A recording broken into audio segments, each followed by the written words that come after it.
Our top story tonight, the United States reporting the most single-day coronavirus cases in nearly 3 months. And tonight, a warning from the nation's top infectious disease expert ahead of the holidays. More on that in a few minutes. But first, U.S. jobless claims hit their highest levels since August, nearly 8 months into this pandemic. That's according to today's report from the U.S. Labor Department. Labor officials say the U.S. is still more than 10 million jobs short of recovering the 22 million lost in early spring. We start tonight in Florida, where some homeowners hit hard by the virus are struggling to pay their bills. News Nation correspondent Brian Entin is live in Coral Springs for us tonight with more on this. Brian? Joe, people across the country who have lost their jobs are struggling to pay their bills, and the situation is especially unique here in Coral Springs, Florida, just outside Miami. The entire neighborhood behind me, all 3,000 residents, were all told today that their water was going to be cut off. Alyssa Ippolito has 8-year-old twins and a 12-year-old son. She lost her job as a restaurant cook in April and has fallen way behind on rent. Actually, it's $5,498 behind. The situation was bad enough, but then she got the news that all 3,000 people in her Coral Springs, Florida neighborhood would all have their water cut off. Make food, can't flush the toilet, can't shower. I mean, I can't even imagine. I don't know what I would do. I have nowhere else to go.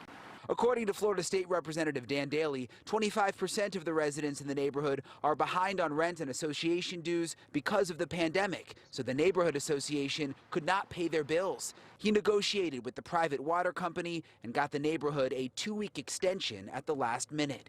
How close did it come to these 3,000 people losing their water? Yeah, it would have been today. It would have been today. So in the middle of a global pandemic, when people are supposed to be washing our hands and being sanitary and hygienic, you're going to cut out water. You're going to cut out the most basic necessity. The eviction and utility crisis is happening from coast to coast. An estimated 30 to 40 million Americans could be at risk of eviction in the next several months, according to the National Low-Income Housing Coalition and Advocacy Group. The CDC issued a moratorium on evictions, but landlords in some states have found ways to bypass it.